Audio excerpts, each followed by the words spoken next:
Under the gleaming marquees of Manhattan's theater district, Nathan Harper seems untouchable, a Broadway billionaire whose empire dazzles the world. But behind the velvet curtains and sold-out stages lies a story soaked in grief. 5 years ago, his wife vanished with their daughter after a final bow, and no one's seen them since.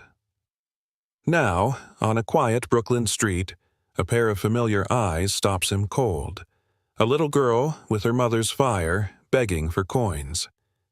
Is it possible? Could this be Mia? As Nathan digs deeper, he uncovers a chilling betrayal within his own family. Lies, threats, and heartbreak threaten to consume everything he has left. But he won't lose his daughter, not again.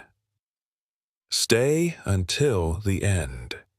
This story of love, loss, and redemption will haunt you.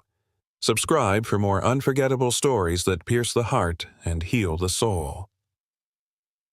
The world applauded as Nathan Harper walked across the crimson stage of the majestic theater, every spotlight obeying his presence. At 35, Nathan wasn't just a Broadway mogul, he was the heartbeat of New York's performing arts. His father's empire had doubled under his stewardship, with 3 Tony-winning shows running simultaneously. But the ovation that night echoed hollowly in his chest. 3 hours earlier, Nathan had received the call. A plane crash.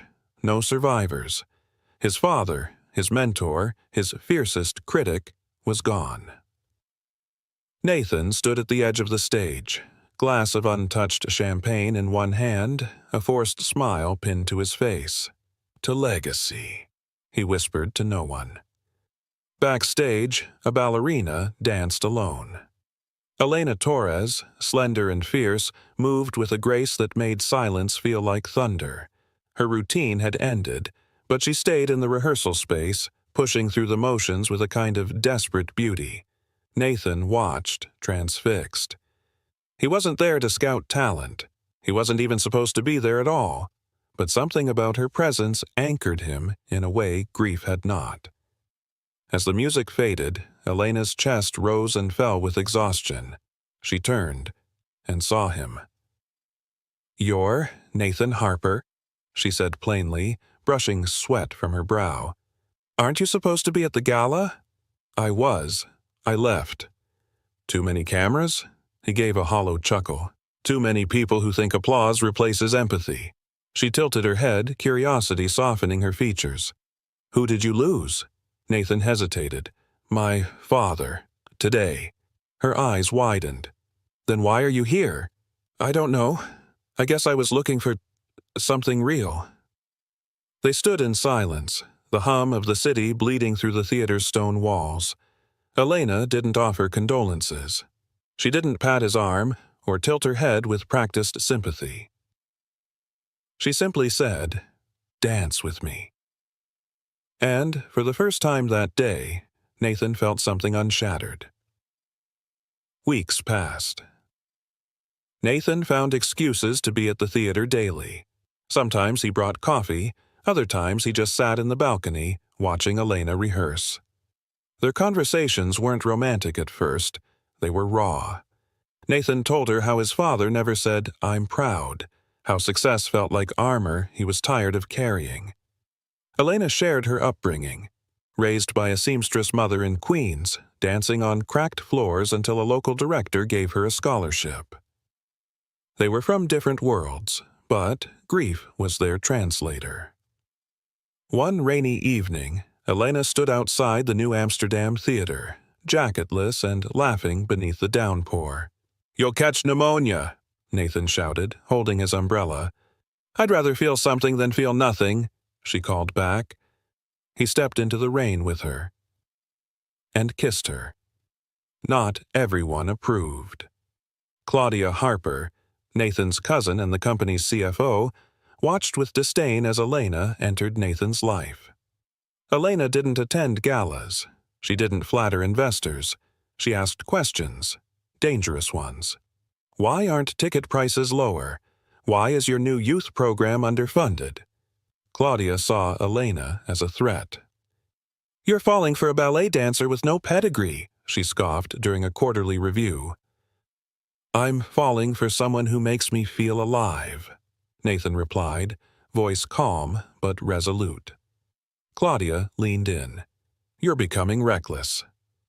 Nathan didn't respond, but the next day he transferred control of 3 productions to junior producers, delegating finally.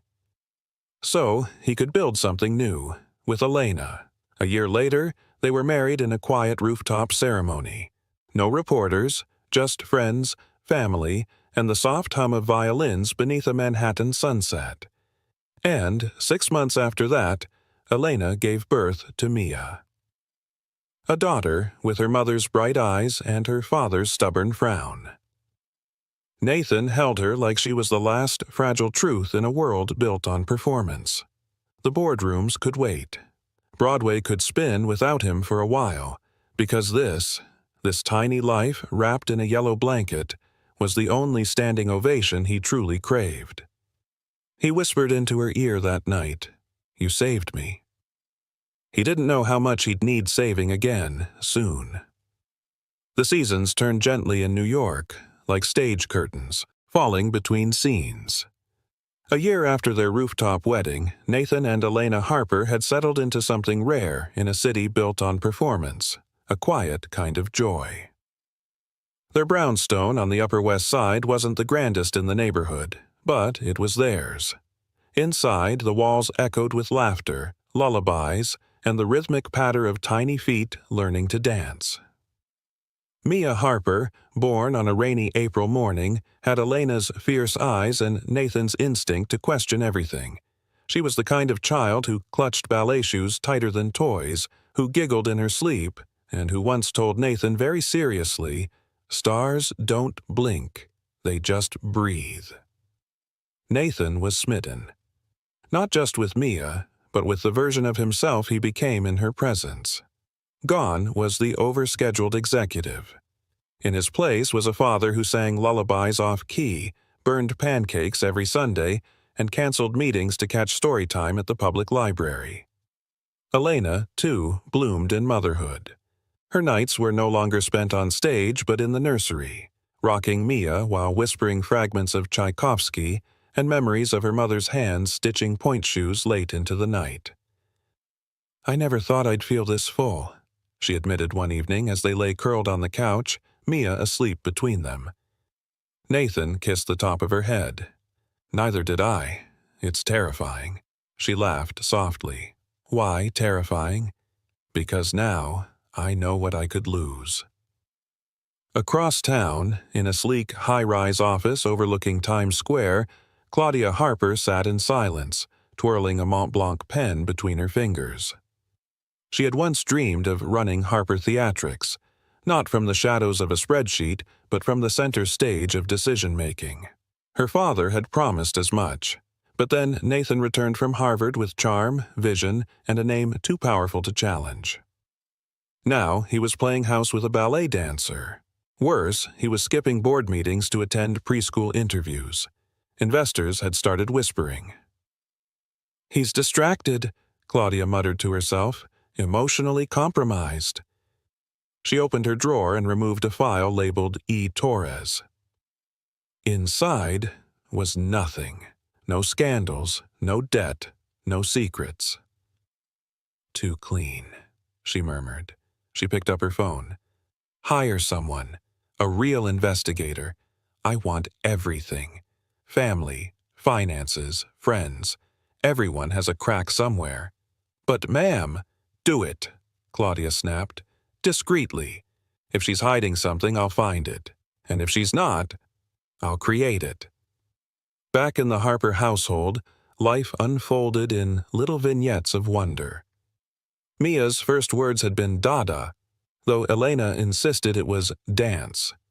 Her first ballet recital, staged in their living room with just a tutu and a stuffed giraffe as audience, had left Nathan in tears. "Did I do okay?" Mia asked shyly afterward, cheeks flushed. "You lit up the room," he said, lifting her high into the air.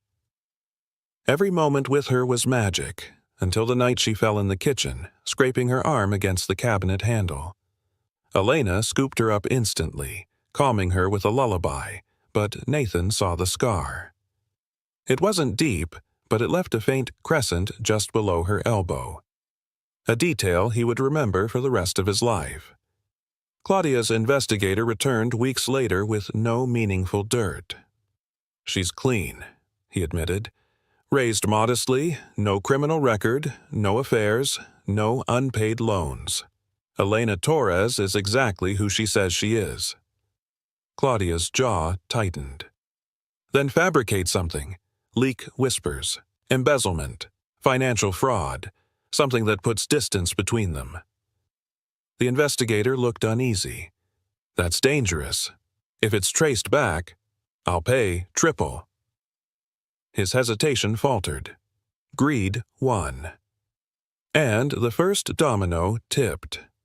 Elena sensed something shift before Nathan did. Strangers lingered too long outside the theater. A reporter ambushed her with a question about misappropriated funds. A donor backed out of her dance outreach program with no explanation. "I'm sure it's just noise," Nathan said, trying to soothe her. But Elena's eyes darkened. Noise has an origin. Nathan promised to look into it, but by then the rumor had grown teeth. An anonymous blog accused Elena of funneling theater money into a private ballet school, one that didn't exist. No evidence, just shadows. "She's using your name," Claudia told Nathan coldly at the next board meeting. "This could destroy your reputation." "She'd never." "Then prove it." Nathan's world trembled, but he stood by his wife. He refused to file charges, refused to speak to the press. Behind closed doors, he asked Elena only once, "Did you?" She met his gaze with calm, unwavering love. "No, Nathan, I would never betray you." He believed her, but Claudia didn't need the truth. She just needed the doubt. The night began like any other. Elena's final rehearsal at the Harper Theater had gone long, longer than expected. Mia had fallen asleep backstage in a tangle of ribbons and lullabies while the stage lights dimmed overhead. Nathan had planned to pick them up, but a last-minute investor call kept him anchored in Midtown. "Be safe," he texted. "Love you. Can't wait to see my girls." Elena sent back a heart emoji and a picture of Mia sleeping in her lap, a soft smile on her lips. It was the last message he would ever receive from her. Morning arrived with silence. Nathan stirred at dawn, his phone strangely still. He reached for it instinctively, scrolling for a missed call, a late-night update. Nothing. Puzzled, he texted again. "You home?" No reply. "Heading downstairs. Want coffee?" Still nothing. An unease, faint but tightening, wrapped around his ribs as he descended the brownstone staircase. The apartment was empty. The crib was made. Mia's favorite stuffed giraffe was gone. Elena's dance bag, too. On the kitchen table sat a single envelope. No stamp. No handwriting on the front. Just stillness. Nathan picked it up slowly. His breath caught before he even unfolded the page. "Don't come looking for me. It's better this way, for all of us. Please, Nathan, let us go." No signature, just the faintest smudge of a tear near the bottom. The words knocked the air from his chest. He read it again and again, hoping it would change. But it didn't. By midday, the headlines exploded. Broadway heiress vanishes amid allegations of embezzlement. Elena Torres, under investigation for theater fraud. Sources claim 2.1 M. Unaccounted for at Harper Arts Fund. Nathan's office buzzed with calls. Lawyers, board members, and press agents wanted answers. The theater's board demanded a statement. The police opened a missing persons report, but with Elena's note and the swirl of accusations, it was downgraded to voluntary disappearance.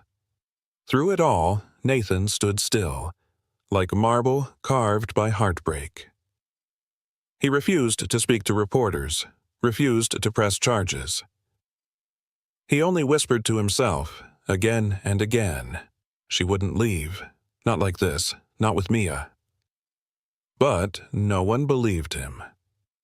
And part of him didn't believe it either. Claudia arrived that afternoon in pristine designer black, the embodiment of concern. "Nathan," she said gently, her voice soaked in sympathy, "I warned you." He looked up from his desk, eyes bloodshot. "Don't." She folded her arms. "The company is hemorrhaging public trust. We need distance between Harper Theatrics and this scandal. You think she did it?" His voice was quiet, but each word held weight. Claudia didn't flinch. "The money's gone. She's gone." Sometimes the simplest answer is the right one. Nathan stared at her, searching for something in her face, but Claudia had perfected the mask of concern. Her eyes, however, were just a shade too bright. "I'll clean it up," she added. "You just take care of yourself." And just like that, she took control. For weeks, Nathan walked the city with Mia's photo in his pocket. He scanned crowds, peered into passing taxis, lingered at ballet studios and parks they once loved. Every little girl with brown curls made his heart stutter. But there was nothing. No sightings, no leads, no trace of where they'd gone. He even hired a private investigator. 2, in fact. One in New York, one in Boston, where Elena once danced. They both came up dry. "She planned it well," one of them told him. "You'd almost think someone helped her disappear." That thought chilled him to the bone. Back at the office, Claudia spun a different story. She appeared on news segments, assuring stakeholders that the Harper legacy remained intact. She reshuffled the theater's outreach programs, quietly dissolved Elena's dance scholarship, filed insurance claims to cover the stolen funds. And when asked about Nathan's silence, "He's grieving," she'd say sweetly, "but he knows we must protect the brand." Behind closed doors, she poured herself champagne. Nathan withdrew. He stopped attending galas, avoided interviews. He kept one of Elena's worn ballet slippers in his drawer, its satin torn and ribbon frayed. Sometimes, late at night, he'd pull it out and just hold it, press it to his heart like a question with no answer. He replayed their last conversation over and over in his mind. "You trust me, right?" she had asked that night, her voice trembling slightly. "With everything," he'd said, without hesitation. And yet, she was gone. He wondered if he'd been blind, or if something darker had moved beneath the surface. Something he hadn't wanted to see. Something closer than he ever imagined. The world moved on. Nathan didn't. 5 years passed like ghosts through a fog, quiet, unannounced, and unwelcome. He rarely left the penthouse on Riverside Drive unless it was to attend meetings or handle emergencies. Even then, his presence was cold, distant. The once vibrant Broadway mogul became a shadow of himself. The city still buzzed with premieres and red carpets. His name remained etched on marquees. But the man behind the empire had vanished somewhere between grief and disbelief. Nathan Harper was surviving, but not living. He never remarried, never entertained company beyond his assistant or lawyer. His only companions were silence and a memory he could never outrun. Elena's ballet slipper still sat in his desk drawer next to Mia's old pacifier and a crumpled drawing of a stick-figure family, Mama, Daddy, and a smiling girl with a bow in her hair. He didn't know why he kept it. Maybe because it was the only thing that still felt real. Claudia thrived in the silence. With Nathan stepping back, she assumed more control over the Harper legacy. Theaters were expanded. partnerships signed. Her face adorned brochures and fundraisers, all under the Harper name. But she never touched Elena's dance scholarship again. That chapter had been permanently erased. And Nathan, as long as he stayed quiet, she stayed in power. But beneath Claudia's polished exterior lived a quiet fear, the kind that kept her glancing over her shoulder, the kind that whispered, "Secrets don't stay buried forever." Late one afternoon, the streets of Brooklyn glistened with the aftertaste of summer rain. Nathan found himself there unexpectedly. His car had broken down after a rare off-site inspection in Queens, and instead of calling for a driver, he decided to walk. Maybe it was the weather. Maybe it was the way the sidewalk shimmered like a stage. Or maybe it was fate. Either way, it led him to her. He was passing a corner deli when he heard a sharp voice. "Watch where you're going, girl. That was 5 bottles you knocked over." A little girl, no older than 5, stood frozen, her hands trembling over spilled juice and broken glass. Her oversized hoodie sagged at the shoulders, and she clutched a makeshift doll made from cloth scraps. Nathan paused. The scene tugged at something deep in him. The vendor kept shouting, "I should call your mother, if you even have one." Nathan stepped forward, voice calm but firm. "That's enough." The man turned. "Who are you?" "A customer," Nathan replied, "and I'll pay for the mess." He handed the man a $100 bill without flinching. The vendor scoffed but took it. "Kids like that shouldn't be on the streets anyway." Nathan ignored him. His attention was on the girl. She was staring at him now, wide-eyed, but not afraid, just curious. "What's your name?" he asked gently. She blinked. "Mia." His heart dropped. He knelt beside her, trying to keep his voice steady. "That's a beautiful name." She shrugged. "My mom picked it." His breath caught. "Is your mom nearby?" Mia pointed vaguely down the street. "We live over there. Sort of." "Sort of?" "Sometimes we have to move, but Miss Carla lets us stay when it rains." Nathan felt his knees weaken. Her eyes.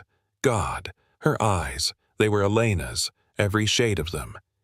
He didn't realize he was trembling until Mia tilted her head. "You okay, mister?" He nodded quickly, forcing a smile. "Just tired." He didn't want to frighten her, didn't want to overwhelm her. But inside, his soul was screaming. It couldn't be coincidence, couldn't be imagination. The same name, the same eyes, the same age. And yet, Elena had said not to look, had begged him. But what if she had been forced to? What if something darker had driven her away? Nathan stood slowly. "Would it be okay if I walked you back?" Mia nodded, trusting as children sometimes are with strangers who feel familiar. They walked together, her tiny hand gripping her doll, his hands buried in his coat pockets, trying to hide the way they shook. When they reached the building, a tired woman in her 40s stepped out, eyes wary. "Mia, I told you not to go far." "She helped me," Mia said, pointing to Nathan. "The man was yelling." The woman looked up, her eyes narrowed, then softened. "Thank you." "I'm sorry," Nathan said. "I just wanted to make sure she got back safe." The woman gave a nod, then gently ushered Mia inside. Nathan stayed frozen on the sidewalk, staring at the door long after it closed. He needed answers. He needed the truth. And, deep inside, he knew. This wasn't the end. It was only the beginning. Nathan couldn't sleep. He sat alone in the penthouse's dimly lit study, the city's skyline blinking silently behind him, his thoughts spiraling like a broken reel of memories. The girl, Mia. Not just her name, not just her age, her eyes, Elena's eyes. That deep brown shade that shimmered like honey in the light, that cautious curiosity, that quiet strength. He had buried the name in his chest for 5 years, repeating it silently like a prayer he was never allowed to finish. Now it echoed out loud, walking, breathing, and asking if he was okay. He had to know more. The next morning, Nathan returned to the shelter. He waited outside until the woman, Miss Carla, Mia had called her, stepped out to smoke a cigarette. She looked exhausted, her cardigan hanging off one shoulder, eyes bagged and cautious. "Mr. Harper?" she asked, uncertain. "You remember me?" he said softly. "I watch the news," she replied. "You don't exactly blend in." He gave a rueful smile. "I'm not here to cause trouble." "Then why are you back?" He hesitated. "Because I think that little girl, Mia, might be my daughter." Carla exhaled slowly. "I figured you'd say something like that. I need to know where she came from." Carla motioned him inside. The lobby smelled faintly of old soup and detergent. A TV buzzed static in the corner. "She and her mother showed up 2 years ago," Carla began. "The mom said her name was Anna. Soft-spoken. Sick. Real sick." Nathan's heart sank. What happened? She had cancer. No insurance. Barely enough for food. She worked odd jobs at night. I tried getting her help, but pride's a hell of a thing. Nathan closed his eyes. The image of Elena suffering alone twisted like glass inside his chest.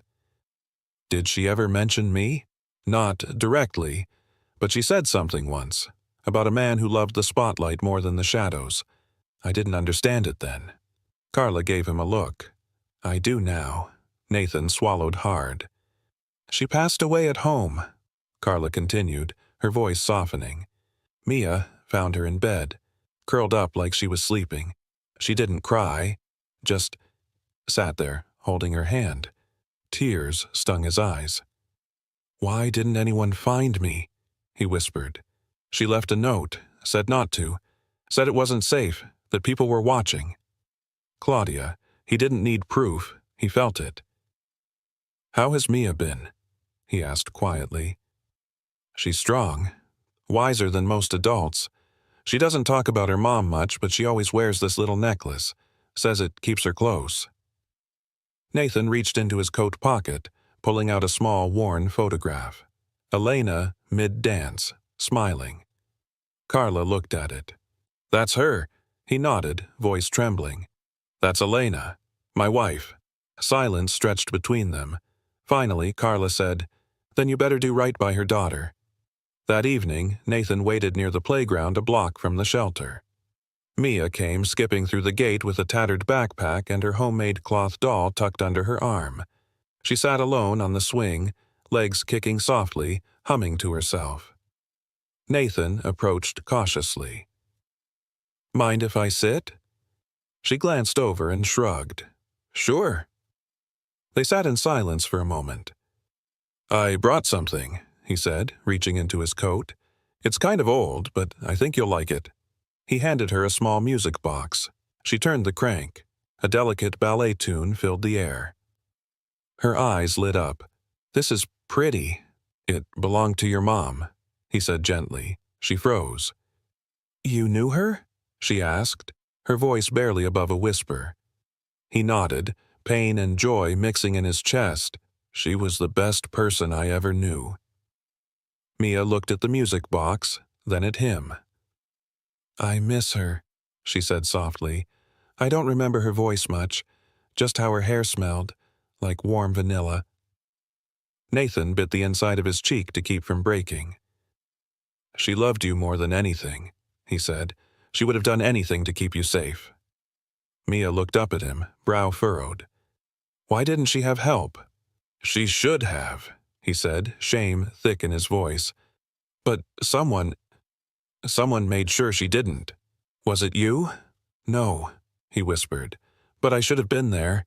I should have found you both sooner." She studied his face. "Are you my dad?" He didn't answer right away, just nodded slowly. "Yeah, I think I am." Mia blinked, not crying, not smiling, just quietly processing. "Do you want to be?" she asked.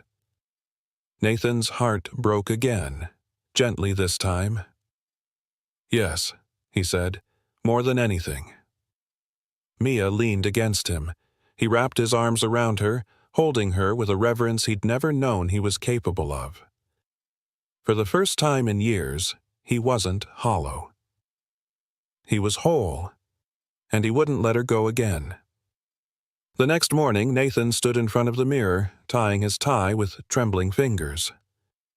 He didn't recognize the man staring back at him, eyes red, jaw clenched with guilt and resolve. For the first time in years, his morning didn't begin with meetings or contracts.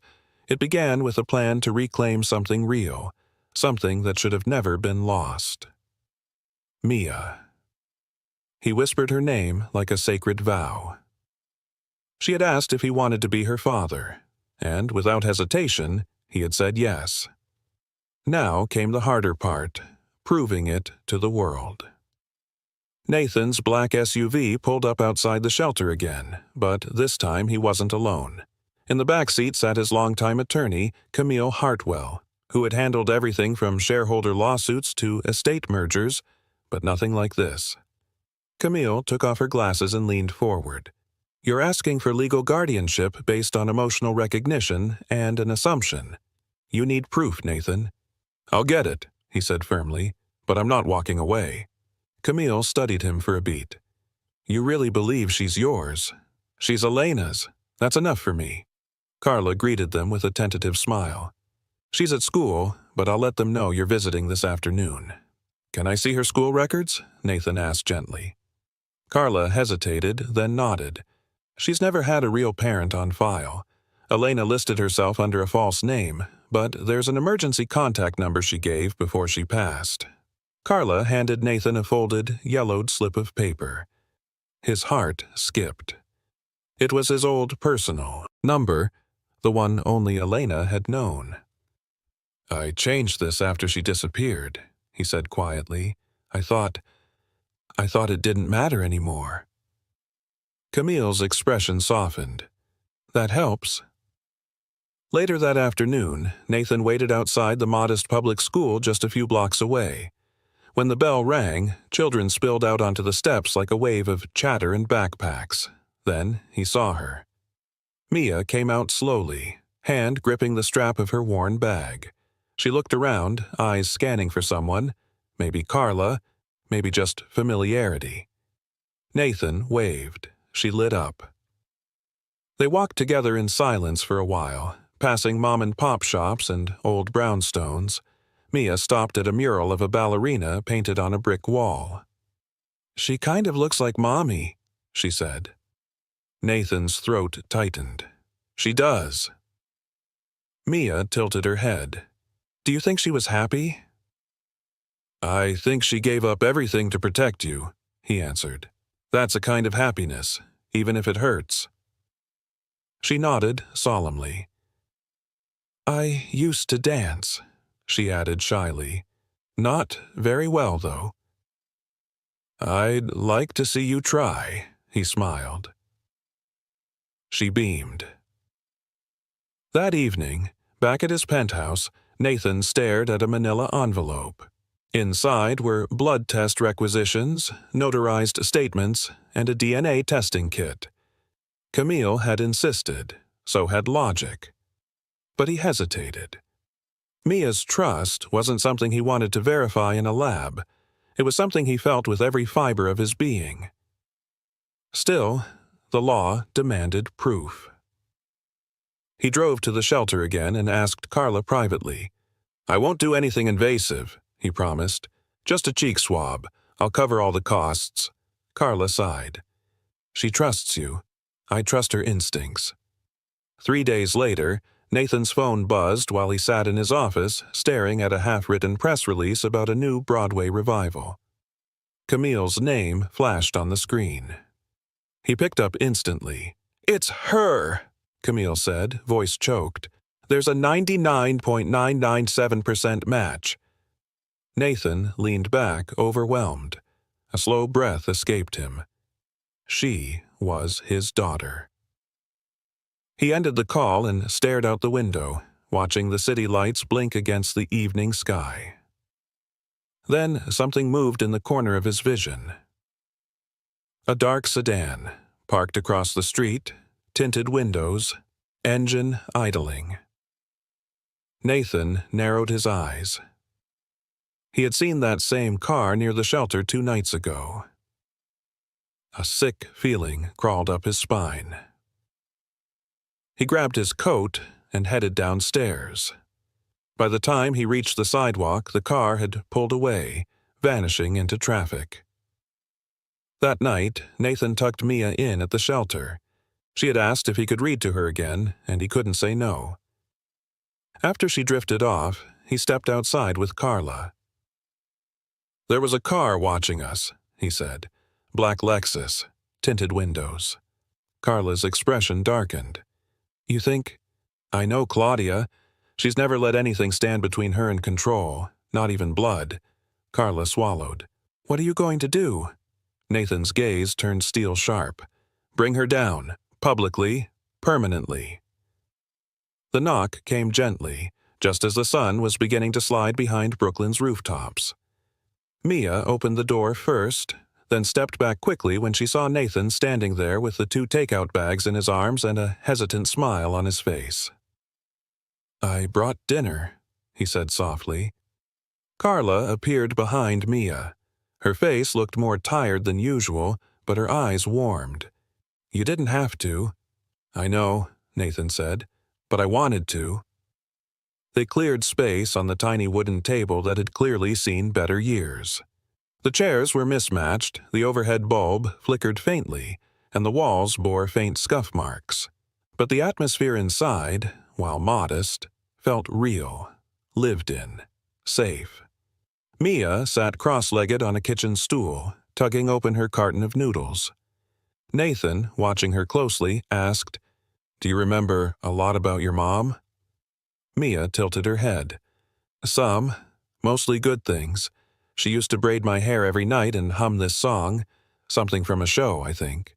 "What kind of show?" "A dance one," Mia said, smiling dreamily. She loved ballet, but said Broadway was brighter. She said it lit up sad hearts. Nathan's breath caught and he nodded slowly. "I work in Broadway," he said gently. Mia's eyes lit up. "You do?" "I own theaters, big ones, in Manhattan." She blinked at him. "Whoa, like the shiny kind with lights and red carpets?" He chuckled. "Exactly like that." Her face changed then, hesitating, just slightly. "Do you know my daddy?"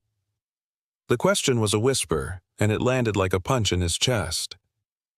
"I think," he said carefully, "I'm just beginning to." Mia glanced down. "Mom used to cry sometimes when she thought I was asleep. She said she loved someone who never came back." Nathan stared at the table. He could almost hear Elena's voice echoing in those words. "She didn't say his name, but she told me he wasn't bad. Just lost. Lost."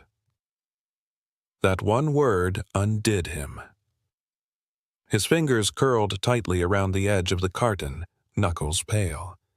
When he finally looked up, Mia was watching him with eyes that were unmistakably Elena's. "She was sick for a long time," she said. At first, she said it was just tiredness, but then she couldn't dance anymore. Then she couldn't walk. Then she just stopped getting out of bed.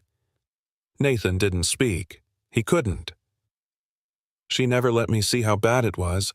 I only knew when Mrs. Ellison said we couldn't afford medicine anymore." Carla touched Mia's hand gently. "That's when they came to stay with me." Mia nodded. "I was 6 when Mommy went to heaven," she said matter-of-factly, but her voice trembled just enough to split something inside Nathan. He leaned forward, reaching across the table, his hand barely brushing hers. "I'm sorry I wasn't there." "You didn't know," Mia said. "Mom never blamed you." Carla quietly rose and walked to the back room, leaving them alone. Nathan's voice dropped to a hush. I want to make sure you never feel alone again." Mia tilted her head. "Does that mean you'll stay?" He nodded. "If you'll let me." She didn't answer right away. Instead, she climbed off the stool, walked over to her bag, and pulled something from the front pocket. A worn photograph. Creased, slightly smudged, but unmistakable. It was a picture of Elena in full costume, holding baby Mia on stage, smiling under the Broadway lights. Behind her, just out of frame, the corner of Nathan's shoulder was visible. "She always carried this," Mia said. "It was taped inside her journal." Nathan took it with reverence, holding the edges delicately, as if afraid it would vanish. His throat was dry. "Where's the journal now?" Carla had re-entered quietly. "It's in my drawer. I didn't know if you'd want it." "Please," Nathan whispered. She returned moments later with a faded, cloth-bound book. Nathan opened it slowly, flipping past old receipts and music notes until a folded piece of paper slid out. It was a letter, written in Elena's elegant, slanted handwriting, addressed to Nathan. His hands trembled. He unfolded it and began to read. "My Nathan, if you're reading this, then I've failed to reach you the way I wanted. But I hope you're holding Mia's hand when this letter finds you. I hope you still carry softness somewhere in that brilliant, guarded heart of yours. Claudia came for us. She threatened me, said if I didn't leave, she'd ruin everything.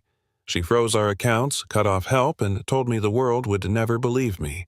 So I left, to keep Mia safe. I never stopped loving you. Please don't hate me for the silence.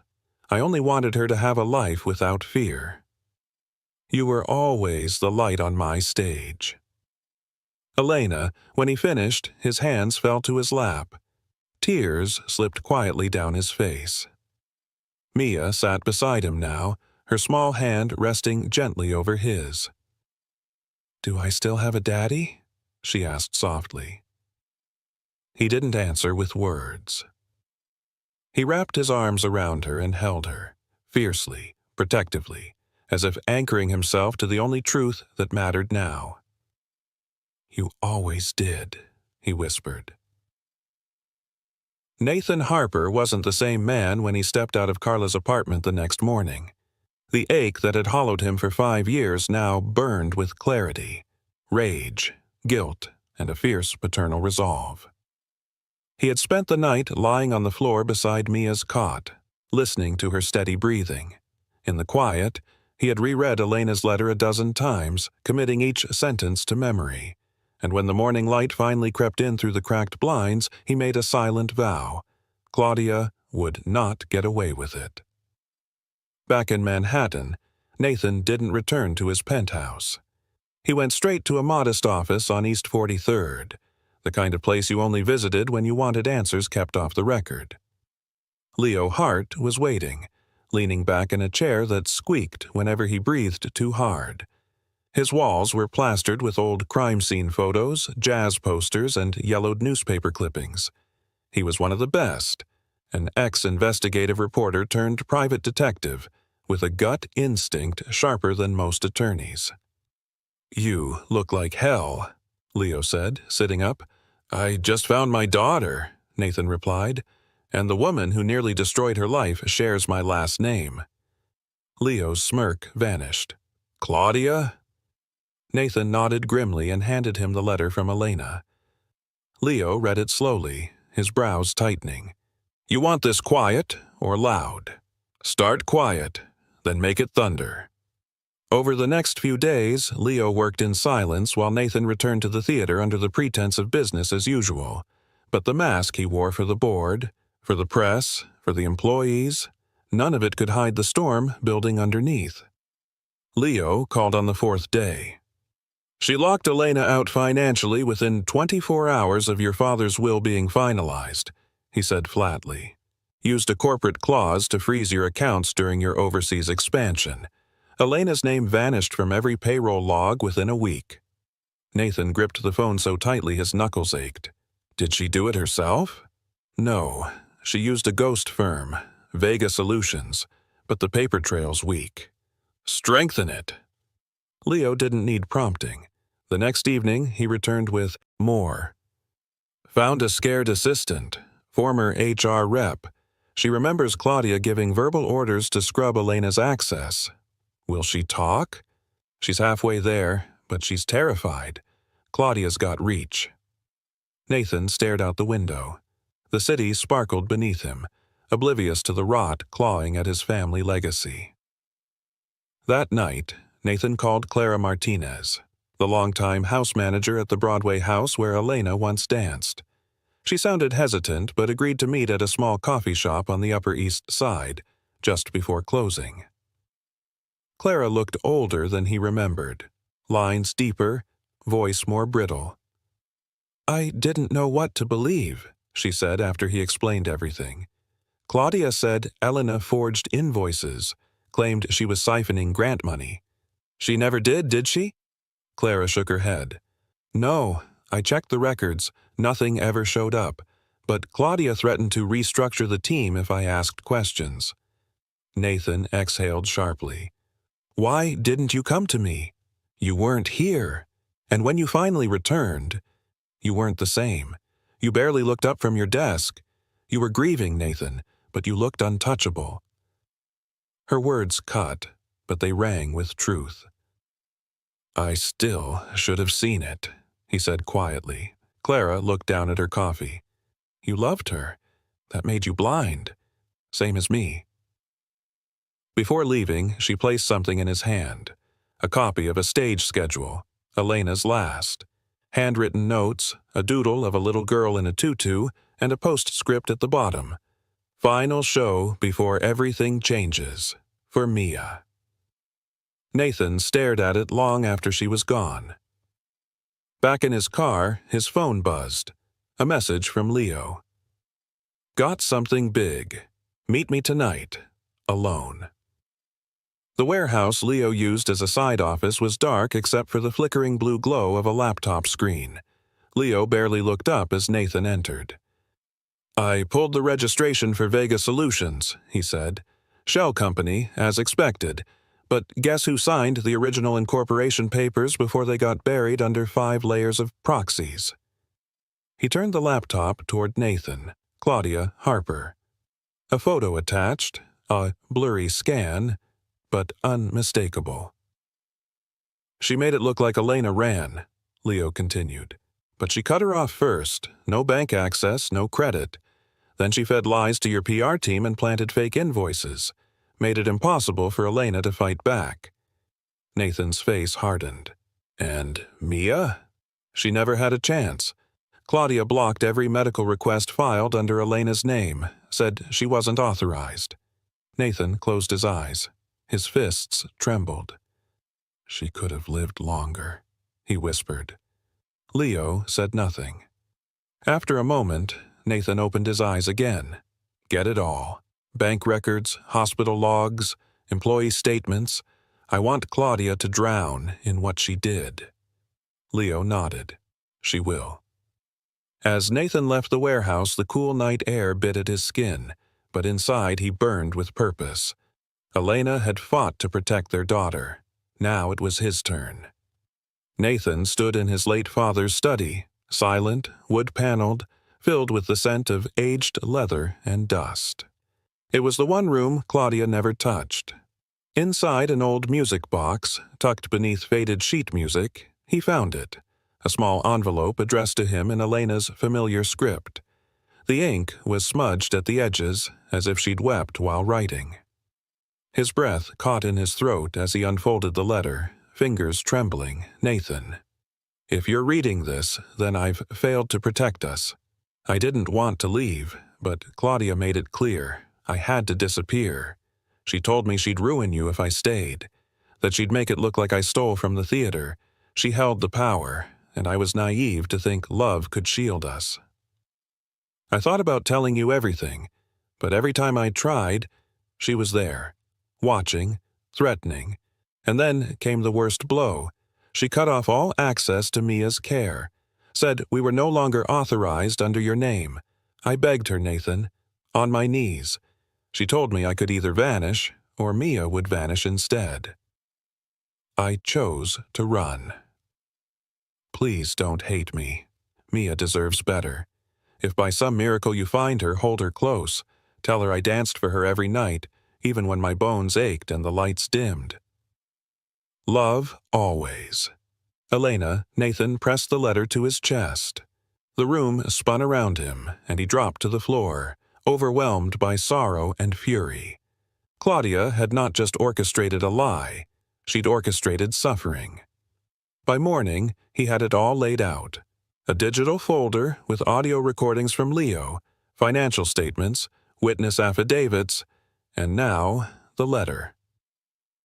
He called Leo. "She left a letter," he said quietly. "It's our final nail." Leo exhaled over the phone. "Then it's time to go public." "No," Nathan said. "It's time to go personal." He returned to Brooklyn that evening, where Mia sat cross-legged on the rug, sketching with stubby crayons. She looked up as he entered, her eyes tired but curious. "Hi, Mr. Nathan," she said sweetly. "I drew you a stage." He smiled through the lump in his throat and sat beside her. "That's beautiful, Mia. You even got the curtains right." She beamed. There was so much he wanted to say, so much he couldn't yet, but she leaned into his side as if her little soul already knew. As she colored, he noticed a tiny photo tucked into her makeshift backpack. Elena, smiling weakly in a hospital bed, holding a very small Mia. Scrawled across the back, "For Daddy, one day." That night, Nathan stared at the ceiling of his penthouse, the city lights mocking his restlessness. Tomorrow, the reckoning would begin. The next morning, he stood before his company's board with the confidence of a man who had finally remembered his purpose. Claudia was seated at the far end of the table, sipping from a porcelain cup, unaware of the storm about to break. "I'd like to begin with a personal statement," Nathan said, voice clear. 5 years ago, I lost my wife and daughter, or so I believed.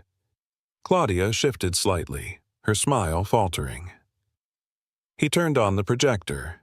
The first slide, a scan of Elena's letter. Gasps rippled through the room. Claudia went pale. "This letter details threats made by Claudia Harper to my wife, Elena Torres. It confirms that Elena didn't steal money or abandon our family. She was coerced, silenced, and financially cut off." He advanced the slides. Leo's photos, the financial log of Claudia's shell company, the revoked medical access for Mia. "Claudia used her influence to sever my family, manipulate this company, and rewrite history. But the truth has a voice, and today, it's speaking." Board members looked horrified. Claudia tried to speak, but Nathan raised a hand. "I'm not pressing charges through this company. I've already contacted the police. This is not about revenge. This is about justice. For Elena, for Mia, and for every soul Claudia trampled to stay in power." A beat passed. Then the door opened. Detective Yvonne Graves stepped inside. "Miss Harper, you'll need to come with us." Claudia rose to protest, but no one stood in her defense.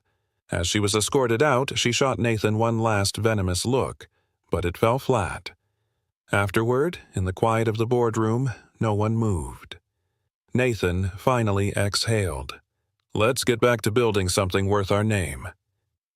He walked out to the sunlight, clutching Elena's letter in one hand and Mia's drawing in the other. He knew it wouldn't bring Elena back, but it would allow her story to rise, strong, honest, and free. And now, it was Mia's turn to shine. The cold wind swept through Central Park, tugging at Nathan's coat as he gripped Mia's hand a little tighter. She was humming, softly, a tune Elena used to dance to. He recognized it instantly. The memory made his chest ache and swell all at once. It had been a week since Claudia's arrest. A week since Nathan had stepped back into the world as both a father and a man no longer shackled by guilt. But peace, he was learning, was never handed over. It had to be protected. That morning, Leo had called him. "They're planning something. Leo warned, his tone edged with urgency. One of Claudia's old associates, a fixer named Calhoun, wired a payment to a known trafficker in Red Hook. I think they're going after Mia. Nathan's blood ran cold. When? Soon. Maybe today. Nathan's first instinct had been to call the police, but Leo advised against it. If we go public, they'll scatter. You'll never find who's behind this. So Nathan agreed to Leo's plan. Lure them into the open and catch them in the act. Which brought them here, to this very path in the park. The sun was dipping low, casting orange and violet streaks across the sky as parents herded toddlers toward waiting minivans and street performers packed up their gear. Nathan knelt beside Mia. "You having fun, kiddo?" She nodded. "I like the man who played the saxophone. He made the notes dance." He smiled, brushing a loose curl from her cheek. "You're good at seeing things the rest of us miss." Just then, a man in a blue hoodie brushed past them, too quickly, eyes hidden. Leo, speaking through a concealed earpiece, murmured, "That's him. Calhoun's man. Your left. Don't react." Nathan's pulse surged. He kept his voice light. "Hey, Mia, want a pretzel?" She beamed. "With salt?" "The works." He stood and took her hand again, walking toward the food cart. But the moment they stepped behind the cart's awning, Nathan saw the unmarked van parked across the path. Two men stepped out. One had a duffel bag slung low. The other, gloves, already on. "Mia," Nathan said gently, "when I say run, you run to the saxophone man, okay? His name is Officer Trent. You remember what I told you? Run fast. Don't look back," she whispered, eyes wide. "Good girl." The men approached, casual. One of them smiled. "Hey, buddy, got the time?" Nathan turned just slightly.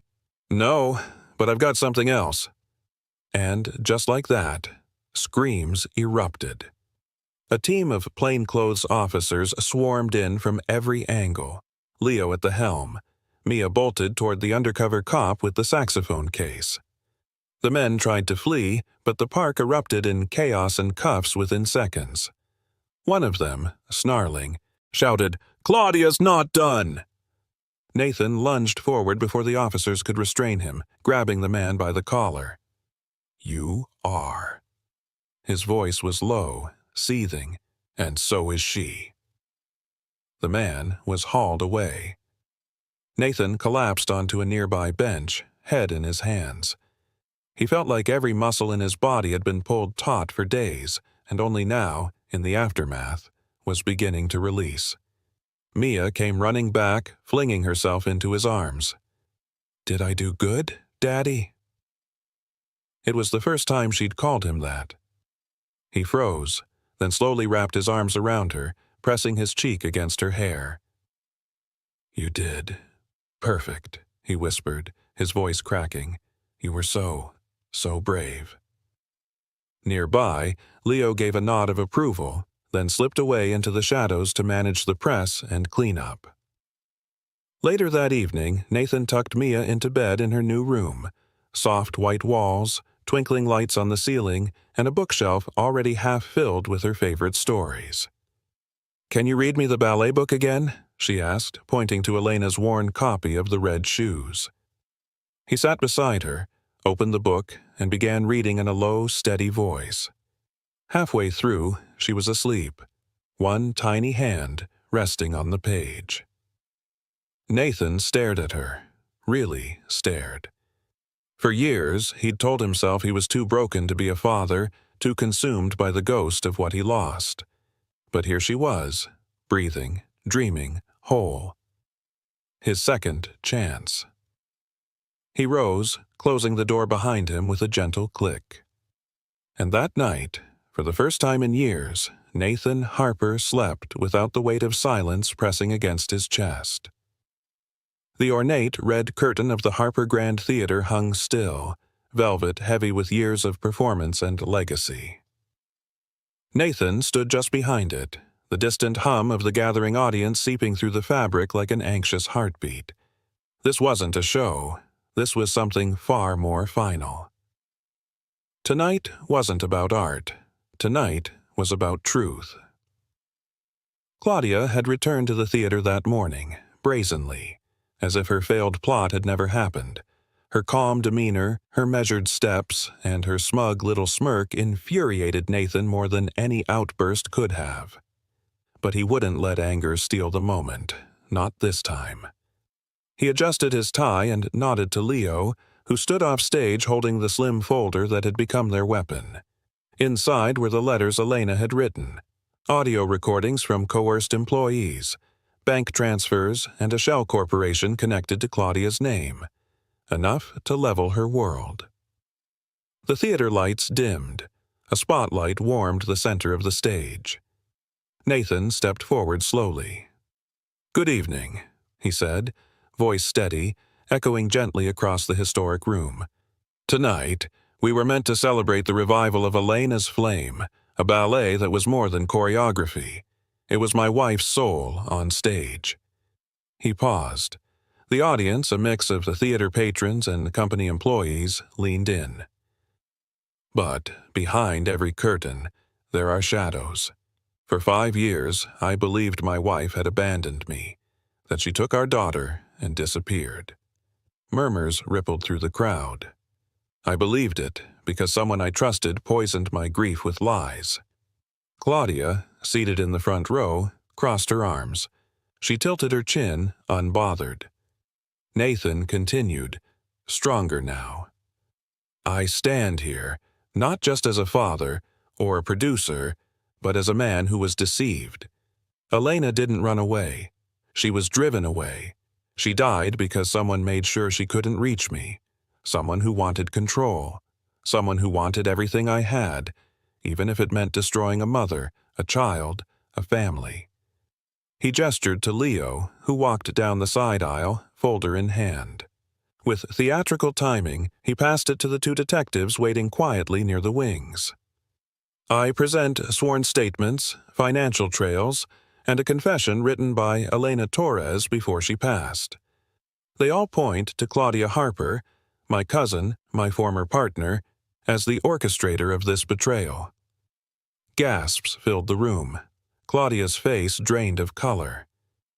"This theater," Nathan said, looking around, "was built on legacy.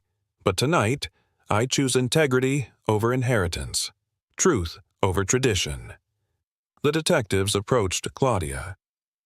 "I suggest you stand," one of them said quietly. Claudia shot to her feet. "This is outrageous. He's grandstanding. You can't take the word of a dead woman." "You're right," Leo interjected from the side of the stage. "So, we also took the word of your accountant, and your assistant, and the security guard who saw your fixer outside Mia's school." The officers read her rights aloud as the theater watched in stunned silence. Claudia's voice cracked as they cuffed her. "This company is mine," she shouted. "You're nothing without me, Nathan. Nothing." Nathan didn't flinch.